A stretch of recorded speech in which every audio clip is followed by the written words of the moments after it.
আজকে যে রান্নাটা করছি তার জন্য দরকার চিংড়ি মাছ। চিংড়ি মাছগুলোকে ভেজে হালকা করে তুলে নিচ্ছি। তারপরে সেই তেলের মধ্যে একটু পেঁয়াজ ঝিরিঝিরি করে কেটে দিয়ে দিলাম। পেঁয়াজগুলো হালকা ভাজা ভাজা করে নিলাম।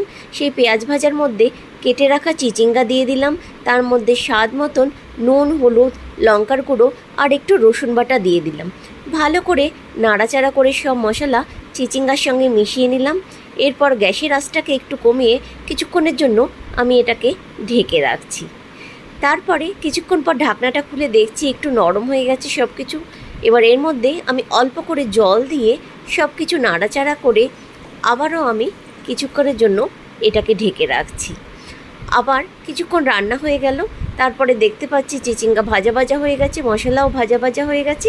এবার এর মধ্যে ভেজে রাখা চিংড়ি মাছগুলো দিয়ে ভালো করে মিশিয়ে দিলাম আর একটুখানি সময়ের জন্য রাখলাম একটু ভাজা ভাজা হয়ে যাওয়ার জন্য, তেল উঠে আসার জন্য। এই দেখো বন্ধুরা, কেমন লাগলো তোমার আমাদের আজকের রান্নাটা? তৈরি হয়ে গেছে চিংড়ি মাছ দিয়ে চিচিঙ্গা। এটা আমি মাঝে সাঝে করে থাকি, কারণ আমরা এখানে চিচিঙ্গাটা খুব কম পাই। রেসিপিটা কেমন লাগলো জানাও আমায়।